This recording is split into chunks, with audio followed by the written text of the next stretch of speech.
Hello, I am Aisha. And Paula, your cultural hybrid mental health therapist. Here to explore unfiltered and heartfelt conversations on core issues that affect us as human beings. Get ready for honest, captivating, and real stories that take you on a journey to navigate your life in the best possible way. So grab a seat and stay with us on this episode of Do We Have Your Attention? Hello again. I am Paula Bamgbose-Martins, and I have with me Aisha P. I don't have a hyphenated last name. Just Aisha P. And welcome again to another episode of the Do We Have Your Attention podcast. Yes, welcome back. We, by now, should be your favorite unfiltered mental health podcast. Tell them. Just letting you know. Exactly. Just letting you know as you're listening and you're nodding your head. Yes, they are my favorite unfiltered mental health podcast. Yes, no. And if this is your first time listening, welcome. Hi. We talk about things people think about, but don't oftentimes say aloud. We talk about mental health. We talk about our shared experiences as human beings in this world and what are the necessary tools for us to navigate wellness and do life better than we've done life before. Yes. And today we have a very special topic. We are diving into dating, but as a therapist. Dating as a therapist. Times like this, I'm like, I wish I drank. God. I'm excited though, because, I'm sure there's people that are like, I'm sure therapists are great people today. Or what does it even look like today? A therapist, do they overanalyze things? Do we diagnose people on first dates? Are we secretly running attachment style assessments over dinner? Yeah. And I already know that there are some people that also are feeling, wait a minute, therapists do date like the rest of us. Yeah. I thought they would all be married with kids and their life is perfect. Yeah. I couldn't even finish a sentence. Anyway, today we've come with answers and we're going to dive into it. Okay? Okay. All right. So before we get started, can we check in? I think it's very essential that we do actually check in today. If we were not checking in any other day, today we have to check in. All right, how are you feeling, Aisha? I'm feeling very anxious. I'm feeling very anxious because I want to be vulnerable today, but in a confident way. I want to be vulnerable in a confident way, but it's still very anxiety provoking because it's not just me telling Paula, my friend, it's me telling the world and the listeners. So, But how are you feeling out there? So, I am also feeling anxious, so agree. But when you're spacey, I don't know, I'm trying to figure out what that is. So whether it's a little bit of green. I'm feeling anxious gray, like you said, because obviously I'm going to be opening up. Yeah. And I think for myself, if you don't know yet, whoever's listening to this, my area of expertise is in trauma therapy, but it's in couples and family therapy. So I am a couples therapist. And I think sometimes as a therapist, let alone a couples therapist, there's a lot of expectations that you put on yourself in your own personal life and with your relationships. So I'm anxious about being honest and being open and vulnerable. Yeah. And also spacey in the sense where I'm like, at the end of the day, girl, remember, just stay within your window of tolerance as you're sharing. Yeah. Stay within your window of tolerance as you're sharing, regardless you are a human being. Yes. And you have your own experiences. It's not going to change how people see you and the work that you do. Yes. Thank you for sharing that because that's so important to sit with so that you don't become too critical or, become too guarded during the conversation. We want to be open as much as we are comfortable with, okay? Yes. And of course, with our listeners, as always, we also want you to check in with yourselves at this moment. How are you feeling? Are you feeling excited to know about what dating looks like for therapists? Are you just curious? Have you experienced dating a therapist and are curious to hear from two other therapist perspectives? But what's that feeling right now and check in with yourself? So we'll start with this, right? Maybe you're dating, maybe you're tired of dating, maybe you have a crush on someone who is a therapist, or maybe you're just curious and wondering what it might be like. Whatever it is, it's good to check in with yourself. I think that from our conversation today, there's many things that we can get from it. So don't limit yourself to what knowledge you might gain from this conversation. Right. All right. Would you like to start? Would you like me to start? I could dive into it, Okay. So, Paula B. Martins. Not the government name. How does being a therapist shape the way you approach dating or romantic relationships? We're getting straight into it. Yeah. It's a good question. And for context, I've been a therapist now for 8 years. Going on 9. Yeah. And it's been one of the best decisions I have made with my life. Aww. It's a field of work that I do enjoy. It's a field of work that I am good at. It's a field of work that honestly I excel at. It feels good to be able to say that I'm confident in my competency as a therapist. Now, That's in my good. competency as a therapist who dates. Haha. In my competency as a therapist who dates, that is very different. Yep. I don't see that competency in the way in which I would probably see in just my field of work, especially working with couples and working with families. So I would say that there's a positive and a negative. Yeah. My positive is that I have standards in the sense where your threshold to some degree for BS can be very small. And I'm only speaking from my experience. I don't think every other therapist has to necessarily relate to this or this is their experience. Yeah. I would say that I do have standards and my boundaries are strong when it comes to the kind of relationship and partner that I would like. Yeah. Now, does that necessarily mean that because those boundaries are strong and those standards exist, you act in accordance to that? No. No. Yeah.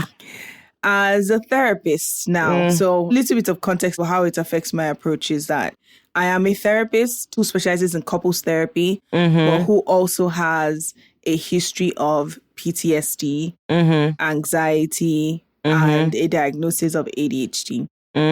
Complex. So basically, I'm a therapist who also has her own day-to-day mental health challenges. And oftentimes, I can see that show up in my relationships because how it shapes me is I can either go from therapist mode or to person with PTSD mode. There's not really a middle ground of being able to take what is beneficial from the work that I do and then take what is beneficial from being a human being who's flawed and has had her own hardship, tragedy, and trauma and find that middle ground. So I would say that's how it shapes my own experience. How about you? I love that you said the human thing because yes, we have all these toolkits and we have all these trainings, but at the end of the day, we are human beings. And so I think from my own perspective, being a therapist, it gives me a lot of awareness. It gives me like having standards and, learning boundaries and learning effective ways to communicate and knowing what is good to accept and what is good to challenge in a relationship.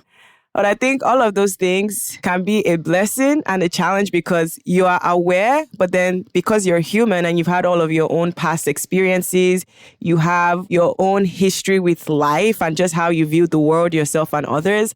I think sometimes it can be hard to tap into all of the knowledge that you know. So as much as I'm like, I want to bring my therapist person into relationships, I think at the end of the day, when I am in relationships, I'm a human being first. Because all of the things that I'm experiencing in that relationship, the human part of me is triggered first. And then I'm like, oh, okay, I guess I have this toolkit that I can use because I have all this training. So, So I'm going to just dive right into this because you make an excellent point, Aisha.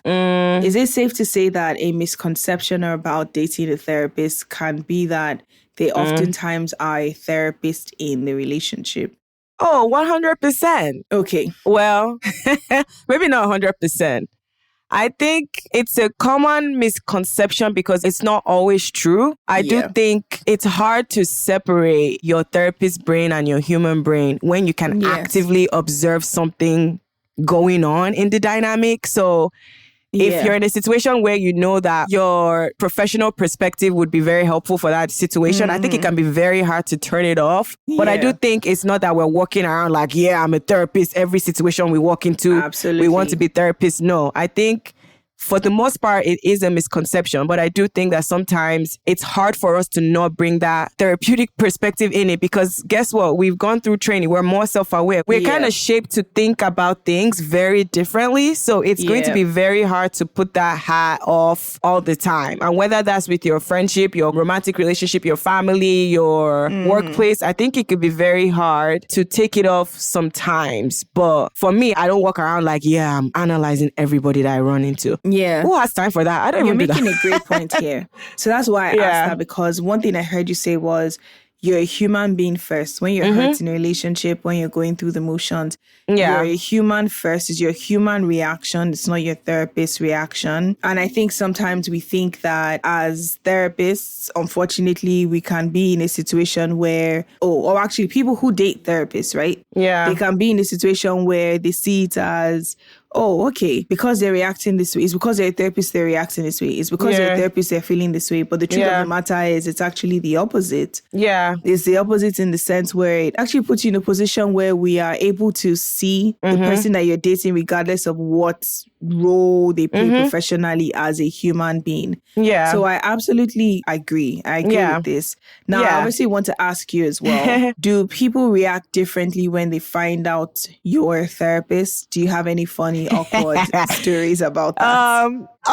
Majority of the times, people are just like, initially they're like, so are you psychoanalyzing me right now? Can you tell me what I'm thinking right now? And I'm like, I actually don't know what you're thinking because I'm not a mind reader. In my experience, a lot of times when people find out I'm a mental health therapist, it's like, they make that little joke and that nervous joke of like, are you psychoanalyzing me or can you read my mind? And the next thing they typically say is, well, that's cool. Tell me more about your work. For people that I guess like are more curious about it. But for some other people, I think they become more guarded and the conversation is like now it feels very limited because it's like, I could tell that now my therapist side can tell, or even just a human being, you could tell when like someone is becoming more guarded, someone doesn't want to share as much because something about them finding out I'm a therapist has triggered their sense of safety and then they don't just want to talk more about it. Yeah. What about you? So I actually have the opposite experience. Oh, wow. Girl, do I got some stories. Tell us. We want to hear a story. So I would just share this two that always stand out for me when I think about this. Is one, there was a date that I went on where the guy had a panic attack. Yeah. And I basically had to jump into therapist mode in like working him through de-escalating and whatnot. Yeah. Obviously, respectfully, I did not follow up after that experience. That's not a good way to start. Because the last thing I wanted to do was be in a position where that would be the case. And unfortunately, why that became the situation. And it was about the anxiety of obviously dating a talking, therapist. And he shared so much about his life and being a kid of immigrants and this and that. There was so much after the de-escalation that happened. And I was just like, this is great, but this is not a therapy is a lot, session. Right? I came to eat and drink and get to know you. And because the de-escalation was obviously helpful, I think it made him feel safe. To sort of share. And I want to acknowledge that. That is really cool. Yeah. But unfortunately, one of the downsides I have had as a therapist with dating is that, and I don't like how this sounds. Yeah. I'm just sharing the experiences and obviously men that I have dated and what they've said. Oftentimes that there's a level of safety they feel around me and they share a lot of things that they normally don't share with people. And as my human being self, unfortunately, that could be a very harmful thing. Yeah. For the PTSD, ADHD, GAD, or even just the human being self. Yeah. In thinking that it's now your job to manage your partner's feelings and emotions. Yeah. So that was often a role that I found myself playing in a lot of my relationships of, oh my God, I make them feel so safe and I make them open up to me and they're telling me all these things they've never told anyone before. I'm your emotional dumping ground. Right. Dump on me. I was about to say. Not dump on me, please. Have I learned? And I think obviously those experiences as well, like the stories. And I remember another person as well who on our first date, he just started opening up about the loss of his dad. And it went really deep. Like it went to some places where he was like, I can't believe I'm telling you all of these things. I haven't even told my mom, my sister. And I was just like, whoa. That's this a lot. Is a lot. So I think to some degree, unfortunately, a lot of the stories are funny, but as a therapist, from my own perspective, it can also make it very hard for me to know who I truly connect with on a human level. Yes. Where it's not about me playing a role where I'm managing someone's emotions and feelings. And I think on the flip side, there are some people that put the expectation on you because of the job that you have or because of the traits that you have that is similar to the job, obviously. Yeah. That it's your own job and your responsibility as well to kind of provide that safety and that space for them to always keep coming to you with their emotions and feelings. Yeah. Thank you for sharing, because all I'm hearing is it's hard to date as a therapist. It can be very hard. Yeah. It definitely really is. It's so funny because I've heard stories of people changing their careers when they're dating people. When they're like, let's say they're like a therapist, they'll go and be like, yeah, I'm a finance girl or something. Oh, I do that. So I don't do I'm like, that I want to start extreme. doing I don't do that extreme. I'll tell you, and obviously for like dating apps, that's probably why. Yeah. For dating, I used to put therapist, then I said mental health care. And then I went into healthcare. And then I went into healthcare business. Oh my God. That is so smart because, now that you're talking about even online dating, I do notice that because, on your profile, you go into detail about that stuff. Like a lot of people, I do feel like look at that and they're like, But can I be honest with you? I think that's not bad. No, your dating not really. profile can be a way to also just filter the people who are not supposed to be in your life. So initially when I used to do that too, I was like, yeah, this is good. After a while, I was like, nah. I want to already see how you show up already, just even in reaction to the work that I do, the job that I have, because at the end of the day, that's the truth of the matter. Standards. So if there's already reactions that people are having, then clearly those are not people for me. And of course, the downside of that is it brings about people who are like, wow, she's a therapist. Let me get to know her more. Yeah. Wow, I feel so comfortable. Let me just keep talking to have benefit. How many times, please, just show a wave of hand. How many times has someone just me said and you, Paula, show a wave of hand. Oh, you're talking to show a wave of hand. How many times has someone said to you, oh, wow, so when am I going to book my therapy session with you? Talking to you so all great. the time. All the time. Where's my waving thing? Yeah. Just like a waving flag. So wave your flag. Yep. If I count the number of times when people are like, so when am I going to book that session with you? Oh, wow, talking to you is so great. So are you going to be my therapist?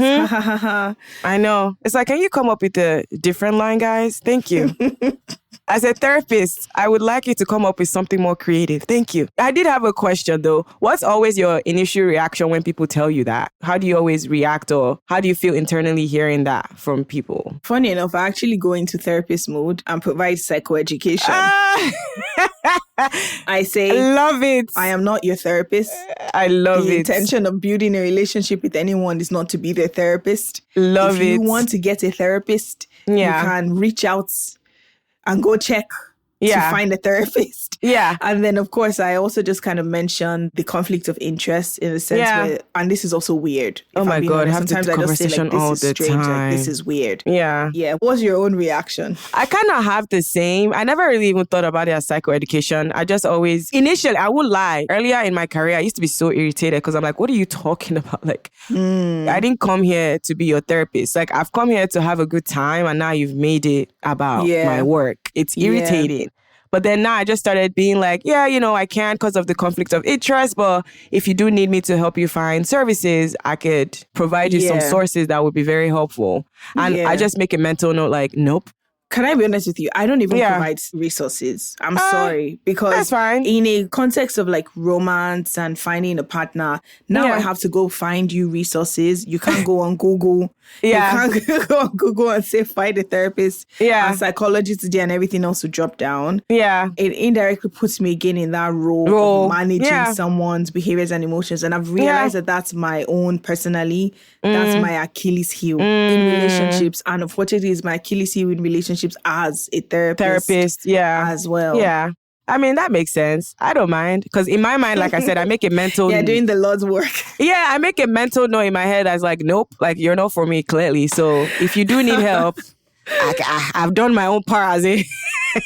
as a human before today, right? Nice, sweet. And that's exactly why you're an excellent therapist. Oh, thank you, sweetie. You too. Okay. Speaking about your therapist brain, do you struggle with, in quotes, turning off your therapist brain when dating? I do struggle. I am going to be honest, especially during the dating phase. I think even in the relationship phase, a little bit of that comes up as well. But the dating phase, you're on high alert. And I was saying earlier on that it's so easy to case conceptualize, and this is not a good thing. I'm not saying so. It's so easy to case conceptualize someone. From that, because very like easy. You said, if you really think about it, right, we've spent 5 years in school, maybe 5-6 years in school training for this. And then we also have training for licensure. Then you have post-licensure. And then, of course, all of that combined, I was thinking about it recently. I'm like, I'm pretty sure I've had over 500 clients because I'm pretty sure maybe even in the span of 2 years, I've had 500 clients. So if that's the case, then there's a likelihood if we're looking at 8-9 years timeline, that is a lot of time spent doing your work, and for that brain to completely shut off. It's the same way in which anybody else in a different field of work, right? Whether it's law enforcement or whatever the case might be, they might be in a position where they start to realize that they're bringing their job home. They're bringing their profession home, whatever the case is. So absolutely, I am very much so guilty. And aware that I do go into therapist mode when I'm dating. How about you? I definitely agree with, especially in the early phases of getting to know someone. I think naturally as therapists, we just listen deeply and we start to like notice patterns. And it's hard to ignore when you're actually naturally just getting to know people. It's so funny because... this person that I dated, when I first started dating them and I would like ask them questions and I'll listen to what they're saying, I remember them telling me like, you don't have to do that. And I was like, huh? Because to me, that's what comes to me naturally, right? Like, this is just what I do now. Like, aside being a therapist, this is just who I am now. Like, I just I pay attention to what people are saying. You know, I ask open questions. I probe more just to get them to share more. And a lot of times, if I'm being honest, it's not because I'm trying to like conceptualize them or diagnose them or whatever. It's that's just because I'm get to know people. I'm just curious. That's how you get to know someone. So I was like, So then I had to be like, okay, maybe I need to find a balance between, in my observation, observing what's comfortable for someone and what's uncomfortable for them. But even that, I'm like, then in my mind, I'm like, well, then I don't really get to know the full story. Like, I don't really get to know. It feels like I'm not getting to know you. But I've also learned that that's okay because people will still show up as themselves as time goes. So I think what I'm saying is that I'm learning to be okay with not knowing everything at the beginning. Like, time helps because it's not a session, it's a day, or you're just getting to know someone, and I'm allowed to be curious without interpreting everything or without feeling like I need to know the context of everything right there and down. So I just try as much as possible to remind myself that I'm a human being. So show up as Aisha, like Aisha, playful. Yes, I listen. Yes, I observe. Yes, I want to know more. But remember, like, therapist Aisha would want to go in this direction, and maybe just give that Aisha like a break and be like, it's okay, girl. Just let the person ask questions too, or you could just summarize and ask them something else without probing further, right? Yeah, I think I definitely relate 100% to what you're saying. I do the same thing as well. And I think to some degree, there's elements of it that is you being a therapist, but I also think to some degree, there's elements of it being because obviously our Who job, you are. the only way in which we know more about our clients is to actually talk. Yeah. So we've seen what talking and communication can benefit someone. Yep. So of course you apply that into your dating. Yeah. I'll be honest with you though. Yeah. One of the many things that attracted me to the person that I'm currently dating, my current partner, was that when we first met, he asked me all the questions that I would normally be asking people. Love that. You were like, huh? Who is this person? To the point where even I had a moment where I was like, oh, wow, is this what I sound like? And is this what it looks like when I'm the one who's asking all this million questions? Yep. But he like asked me like the tough questions, from boundaries to family to conflict resolution, like to how do you handle this and what do you do? But can I ask though? Yeah. Is this person someone that's been in therapy before or has experienced it? Okay, well, sorry, just asking. So she's like, of course.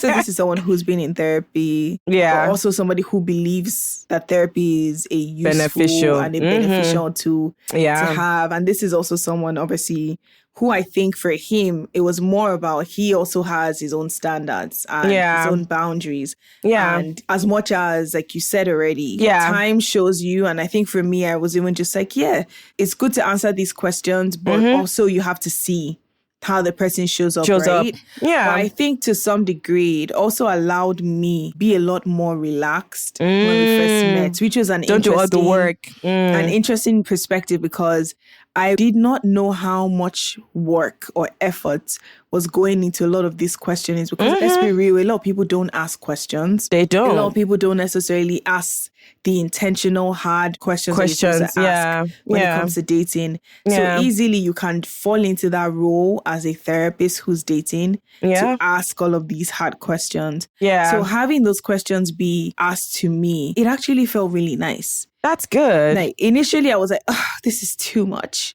And then I had myself and I was like, no, ask your own questions. Good. Right. He's asking you his own questions to know if you're a good fit. Ask your own questions. Exactly. And it made me realize as well that oftentimes it's not just about us. The asking is not wrong. No. Oftentimes people don't think that they also need to ask their own as well. Because it's a back and forth. I'm trying to figure out if you're a good fit. You're trying to figure out if I'm a good fit. So it honestly made me go a little bit easier on myself. That's for good. Being the person who's always obviously wanting to know certain things from the start. Yeah, I love that. And it also like makes the power dynamic in the relationship feel a little bit more balanced, because it seems like you both are on the same wavelength in terms of curiosity of knowing the person. So it doesn't feel like you are doing all the work and then it doesn't make the other person, because in my experience, people will be like, then they'll not villainize you asking questions. And it's like, I'm not the villain. Like, I'm just being curious. So it doesn't give the person the opportunity.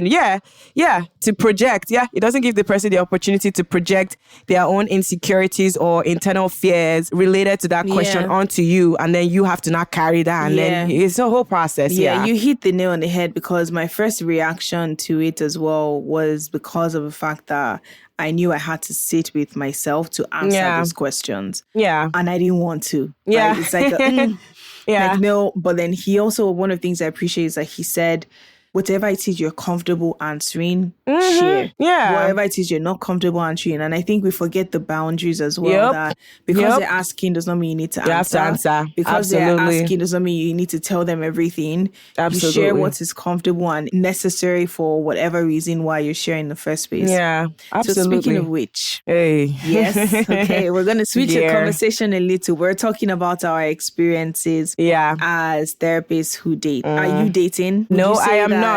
You are actively dating, passively dating? Like, how would you describe it? I am intentionally not dating right now. Ooh. And that's because there's a lot of work, internal work that I've been working on because, again, I'm still a human being.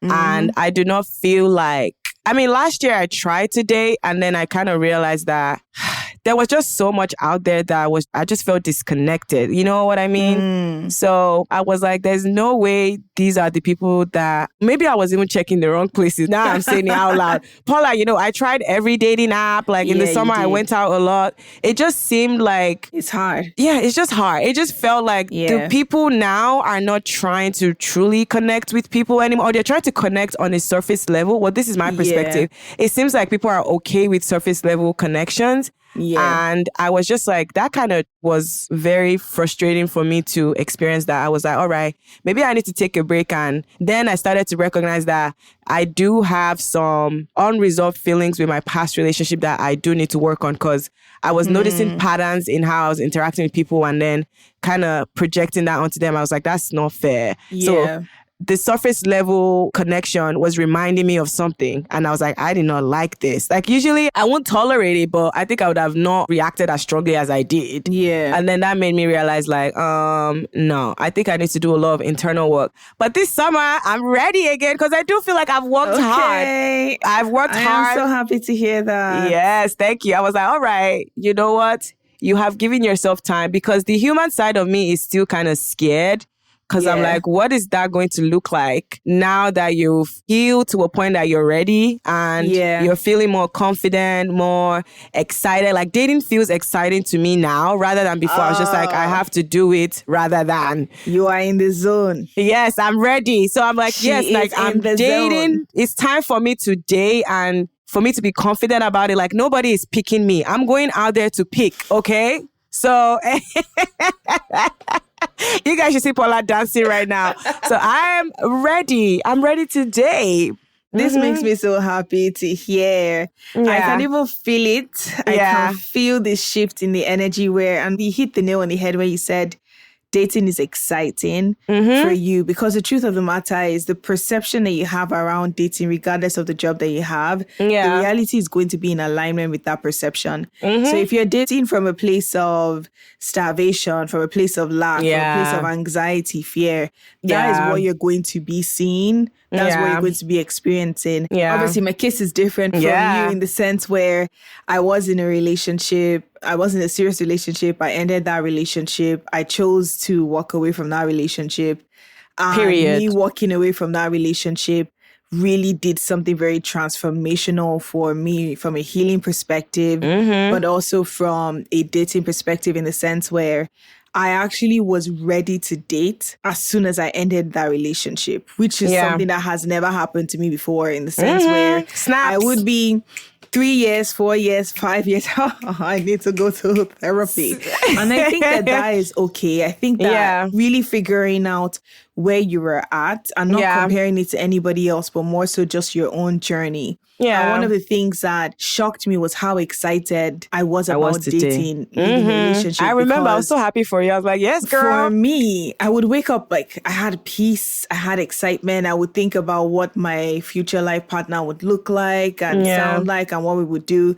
And one of the things I really, really learned in that experience as well was that I really centered myself. Well, I centered God, first of all. I centered God in that relationship, regardless of what my ex-partner was centering. I also centered myself. And when I say that, I centered my needs, my boundaries, my non-negotiables, my negotiables. But that relationship taught me so much about why those boundaries are needed and why they are valuable. Yeah. So obviously, leaving the relationship, I felt empowered in the sense where I was like, I know what I want and what I don't want. Yeah. So I'm moving very differently from how I would have moved before, because it's not attached to trauma. It's not attached to previous relationships or the inadequacy of your partner. It showed me that I understood what I bring. I understood the value I have, the value I bring, the love that I bring. You know how they say it's just the wrong person. It's not that there's anything wrong with how you're showing up.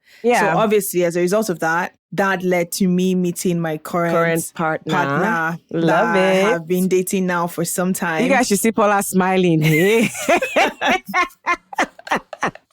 I'm trying to say it's so professional and like you don't have to. Love is a beautiful thing. That I have been dating for some time now. It's been 7 months and it's been some of the best 7 months. I love it. And something I said going into this episode, I think it's cool for us to talk about dating as therapists, but I also would love to hear from someone who obviously is dating a therapist or has dated a therapist, because it's always good to hear the other side. Yeah. So I sent him a couple of questions. And of course, like the sweetheart he is, he answered them quickly and even asked, do you need me to answer it this way? Do you need me to answer it that way? Yeah. And then eventually sent his responses. So I'm so curious to see how we talk about it, like reflecting on it, because it's almost as though we're getting good feedback, constructive feedback, but from a loving and respectful way, because the truth of the matter is I would not have asked anybody else but him because I trust and value his opinion and where he comes from. Yeah. So the first question I asked was, what was your first impression of dating someone who works as a therapist? Did it feel different from past relationships right away? So he says, my first impression was more of meeting someone who was better in human relations than I was. Someone who considers having a say in anything very important. Wow. I felt a need to be competent and show up correctly. To avoid any scrutiny or falling short in any way. It took me a minute to be relaxed. Now he finishes this with saying, the overall first impression was to be overly cautious and take everything serious.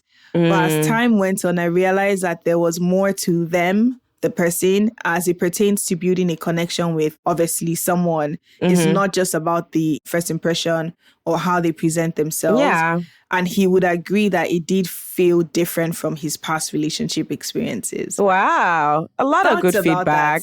Good feedback. I think that's good feedback. I definitely agree with what he's saying, just based off some feedback that I've also gotten. And I do feel like a lot of times people do present with the pressure. I don't even know what the pressure is. I think they feel like they have to be on the same emotional wavelength as us, or I don't know how to say it. I'll just generalize it as pressure. I do feel like people come in with pressure of like, oh, I have to be in relation to my emotion. I don't want her to like do this or do that or say this or say that. But it's like at the end of the day, it's natural to feel that way. But like he said, you tend to start realizing like we're still human beings. Like I said, we joke a lot. We have our own interest. Yes, you know, of course, the emotional piece is true, right? We want to feel emotionally safe, but we also want our partner to feel emotionally safe in the relationship. So yes, that would mean having a lot of meaningful conversations, a lot of difficult conversations. But it's not because we want to be therapists. It's just because we are aware that there's healthier ways for things to work, if that makes sense. Yeah, it does. It absolutely does. And if I'm going to be honest, I'm just going to be straight shooter with this. It is intimidating. Yeah. Like, it is intimidating. There's certain careers that people have where if you're building a romantic relationship with them, it would feel intimidating. And not saying intimidating as the person is better than you, because that's what we think intimidation means. It just means that it might make you a little bit more hyper-vigilant, hyper-aware, guarded or cautious in the way in which you're navigating the relationship, which is fair. Yeah. Now, the second question that I did ask him, he said, so I said, were there moments where you felt like I was in therapist mode? So like you asked me earlier, instead of just being a partner. I know the answer to that. How did I show up? The first response for that was yes. Yes.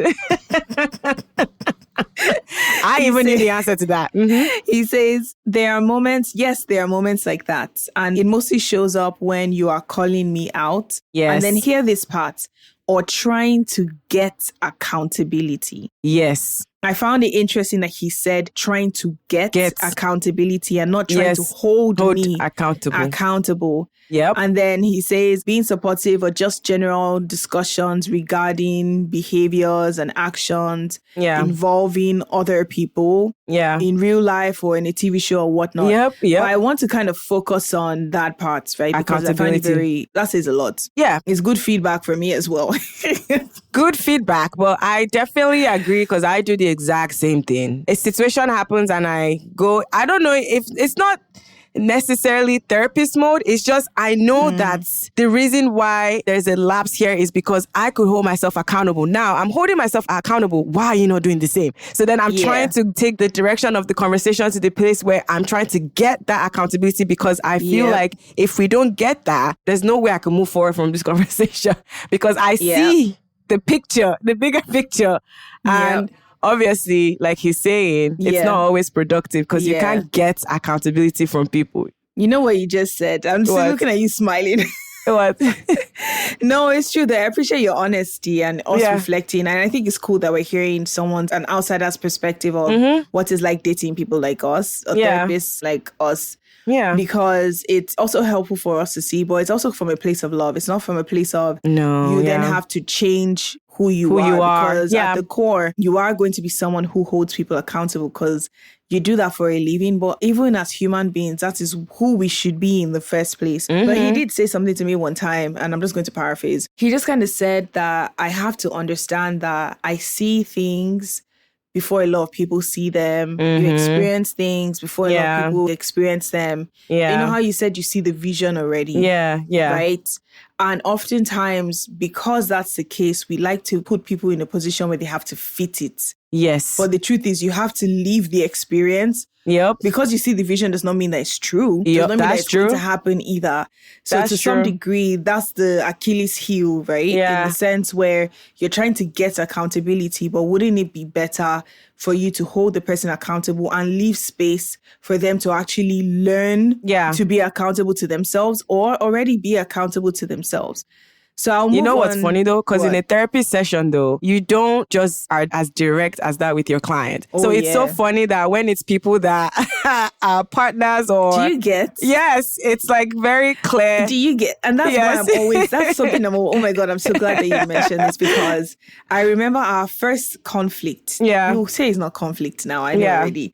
But just difficult conversation. Hiccup that we had. Yeah. I kind of just went stern on him. Like I switched and like super went stern on him. And he was just like, whoa type of situation. Now we're talking about it, we're processing it a day later. And he's just kind of obviously sharing with me about this sternness, and it was more of like me being a therapist or mothering, like where it's like you're getting you're trying to scold someone. Yeah. So I remember telling him and receiving, because feedback is back and forth. And I said, thank you. I appreciate that. It's really good feedback for me to know, because I have that side and I'm aware of it. My mom calls me out on it a lot as well. Now, the flip side of it is, I don't believe it's therapist mode though, because as a therapist, we're actually a lot more softer and gentle with our clients. We take more of a loving approach. So the sternness is often so funny, because a very big misconception that people have in relation to that. So obviously, I do want to share this other one, because like we say now, being analyzed too much or feeling safe. So I asked him, I said, did being with a therapist make you feel more emotionally safe, or did it ever feel a little bit too analyzed? He said, I would say both. Emotionally safe when it's my best interest. Yeah. But feeling a bit too analyzed when they want answers. Or when it's an inconvenience for them. He's eating us up. Eating us up. Eating us up real bad. That is absolutely correct. I would agree, because again, I've heard those feedbacks. I've heard people say that this is the safest they felt to share some certain things, and it just started coming to them naturally to open up that side of themselves to me. But I've also heard the opposite of like, it's okay to not be pushy too much to get me an emotional response from me. But let me tell you guys something. Do you know how painful it is to watch you experience a difficult emotion and knowing fully well that if you just expressed it and sat with it, you will feel much better. It's very hard. It's so hard. So hard. It's so hard to watch. It really is. But for my last relationship, I've learned, because I started to feel like the villain, you know, because there's just a lot of changes happening and a lot of transition happening. And I could feel that there was just so much emotional chaos going on with him, but he wasn't really expressing it. Again, because men are typically conditioned to like show up a certain way or not express their emotions, or like he would just always tell me like, it's okay, I got it. And you know, I'll be like, you don't have to didn't really have it. You know that, right? And I think the conflict there was he wasn't ready for something and I kept pushing for it. So of course, it's going to cause chaos in our relationship. And it took me a while. Actually, it wasn't after we broke up that I was like, Aisha, you didn't let that, like, you were pushing too much for him. You should have let him take his time. But my thing with that is how much time though? Do you get? Yeah. And that's okay to ask because I could have allowed him take time and not push too much, but also have my own boundary of, okay, but how much time is this going to be enough? Because obviously it was affecting our relationship because there were behaviors that were showing up, patterns that were showing up, but it wasn't my place to force the poor boy. Yeah. But you know something though? Yeah. What I'm just realizing, I feel like we're about to have like a groundbreaking moment. Uh-oh. Does this mean that the analyzing in relationships from like the therapist's point of view actually hinders us from seeing the reality of what is happening? Wow. Or like hinders us from sitting with the reality of what is happening, just based off of what you just said? Yes, I think it does because we're going straight into, well, let me talk from my perspective. I'm going straight into, I know what could make this better. Yeah. So I am focused more on what could be better and rather than the reality of what's happening. And that's a problem because just because I know what could be better doesn't mean we need that right now. Yeah. That was one of the biggest things for me to accept as well in my previous relationship of working. And then you find yourself working too hard. Yep. And then become the villain. And then become the villain. And in my own case, it was more of my ex always saying, I don't deserve you. Almost like making the love that I was showing, the accountability that I was holding him to as this thing that, not intentionally, but like this thing that is just like, too much. Yeah. It's just too much. And I think in sitting in the reality, like you said already, from analyzing of, I know if you just do A, B, C, D, E, F, and you just check in with your emotions and you address your avoidance, you just go to therapy, and you this, and you find a therapist, you just have better boundaries. Happens, blah, blah, blah, and you read that book, everything is going to be fine. Yeah. What then, of course, that does is it takes away from the fact that if you sat with the reality, which I eventually obviously had to do, was just like, what our definitions of what we're looking for is not the same. Yeah. My definition of love is not the same as yours. Yeah. My definition of accountability is not the same as yours. We're not in alignment with that. Yeah. And speaking of obviously conflict and tough conversations, I think that that's obviously something that's interesting to get someone's perspective right on. Yeah. And I guess I asked him in this way, how do I handle conflict or tough conversations? So he responded more so in relation to me. Yeah. He says, well, there's been a few frustrating times, but it's easier coming to an understanding with you more often than not. It's more refreshing and emotional than frustrating. Yeah. Oh, that's nice feedback. Yeah. I'm actually just reading it. See, you're doing something good, so that's good. Do you think that that would be the same from like a therapist perspective? Can you read the answer again? So he says, well, there's been frustrating times, right, where obviously conflict was not refreshing, was not anywhere in between. But it's easier coming to an understanding with you more often than not. So it's more refreshing and emotional than frustrating. I think he's able to come to that conclusion because he's also willing to do the work. I do not think that a lot of people would think about it that way. I think it's, and I'm just saying this because of the feedback I've gotten. I've never also fully dated people that are ready to do the work. So I know that for me, I wouldn't get that feedback. It would strictly be high criticism of conflict with you is hard, or it's hard to get a middle ground, because I do feel like people I have dated just want to view things from one perspective. And so then my perspective, it feels like, well, you're emotional and you're being sensitive. You're not. Yeah. And we cannot come to a middle ground because, yes, I am emotional and I'm sensitive. But, you know, we could look at yours. And I find it so annoying that I'm able to see their perspective, but they can't see mine. And so there's no middle ground. But I think it's easy for him to say that because he's doing the work. Somebody that's not doing the work cannot find a balance. It just wouldn't work. You hit the nail on the head. Yeah. You hit the nail on the head, because the truth of the matter is why I also say that this is someone's opinion that I value and respect, is because he does the work. Yeah. And he's been consistent in doing the work enough for me to know that perspective, like you said, because it's a two-way street, right? It is, yeah. So there's the last one Now, this one is just very straightforward. What are some upsides and downsides of dating a therapist? So I'm just going to read the upsides. The upsides are a good level of awareness, being accountable to themselves, high emotional intelligence, healthy behavior patterns. Check. Yes. Check. Check. Downsides. High chance of being controlling in the relationship or controlling of the person. And I love the fact that he made a difference because I do have controlling behaviors. But it's not of people, it's of the situation. The relationship. Yep. And then he also says, analyzing everything, a high chance of being biased. Yes, check. Very high expectations regarding right human behaviors. Check. Not being easygoing and then not easily agreeable. Check, I would say check. the not being easygoing, that's definitely me as well. Analyzing things, that's me.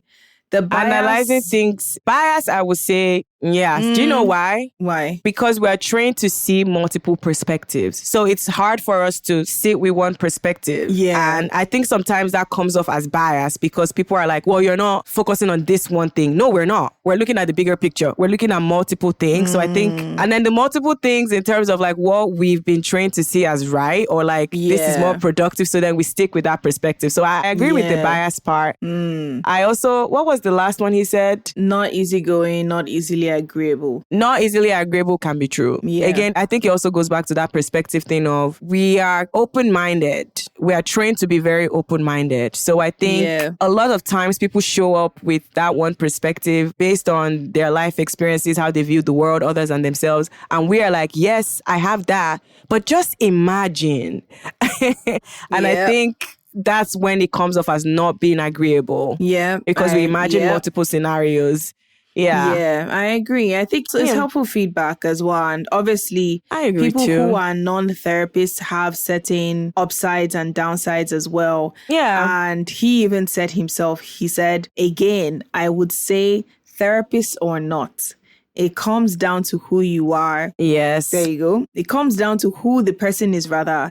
Yes. And who the person and their character is as well. Yeah. What their heart says and what their mind says. Yes. Shout out to you, my love. That's you know who true. you are. Yeah. Shout Thanks out to for him for this very helpful feedback and the wisdom. Yes, I agree. Remove the therapist and just see us for who we are. Yep. Character says a lot. Character does say a lot. Yeah. I love that. I love this. This is an interesting conversation. Yeah, so it was. Look at us just opening ourselves to the world. All right. So as we're wrapping up this conversation, what's one thing you would want both therapists or non-therapists to take away from this? If there's one thing I've learned from this conversation and I've been learning about my dating life, well, non-existent but previous dating life, is that relationships aren't about being perfect. It's about being present, respectful, real, and understanding that you will have difficult conversations. You will have difficult moments, but that is okay because that's how you bond. That's how you grow together. That's how you start learning things about yourself and your partner. Okay. And you know what? Whether we are therapists or we're not therapists, we all deserve connection that honors who we are. So absolutely. Take that as you date. Take that as you experience your dating life. What about you? I would say find yourself a therapist. They're great to date. Yes. Period. Exactly. We are exciting today. And guess what? Let me just tell you guys a feedback my ex gave me. He actually said that he was jealous of how emotionally present I could be. And of course, that's one of the problems we had in the relationship where he wasn't, I was. But he was honest and was like, you know what? I learned, well, he didn't say it that way, but what I took from the conversation was that he did learn that it's okay to be emotional. So when you date a therapist, it's a win-win, baby. Yeah. And it's a win-win. I think also just us being able to give ourselves grace and also recognize that we should have those healthy boundaries. Yes. As therapists, because there's a lot of giving that we do. There's a lot of helping and being of service to people. Yes. And if there's one thing I can say that has been such a blessing in this current relationship that I'm in is that I feel like this is the first time where I'm not only of service to someone, but the person is of service to me and even more. Wow. And I think that people in helping professions like us deserve to have partners and seek people as well who are also being of service, because we do that on a day-to-day basis. And you know how they say, like, not all heroes wear capes. Yep. We're doing the Lord's work. We are. And we deserve to have Shout people out to who us. recognize that, respect that about us, and don't take advantage of that. Or take it personally. Yeah. Period. Wow. Lovely conversation. Okay. Yes. We obviously want to hear your thoughts on how you felt when you heard this episode, and just keep the conversation going. Yes. So, leave a review. Leave a review. Rate the episode. Share your thoughts, comments, feedback, absolutely everything you can. And you could do that on our social media platforms, on Instagram, X at DWHYA Podcast, and on TikTok at DWHYA Podcast 1. And if you would like to just send an email, let's say you totally related with this, or you had a question, you could email us at info@dwhya.com. Yeah, and quickly, if you scroll down as you're listening to this episode, there is the rate review section there. We want to hear from you. We want to get your feedback. Nice. We want to receive your loving feedback as well. Yes. But it's also important for us to keep spreading the message out there, and obviously creating more notoriety around our podcast as well. So please rate, review. Yes. Now, Paula, where can they find you? I beat you to it. All right. They can find me on Instagram, TikTok, LinkedIn at paula.b.martins. And then they can find my mental health practice at the Human Therapist LLC on Instagram. How about you? They can find me on Instagram and TikTok at ab.popoola. And you can find me on LinkedIn at Aisha Popoola. Wow, what a lovely episode. I did not want this to end. Yeah. Well, thank you guys for listening. Thank you. Until next time. Bye. Bye.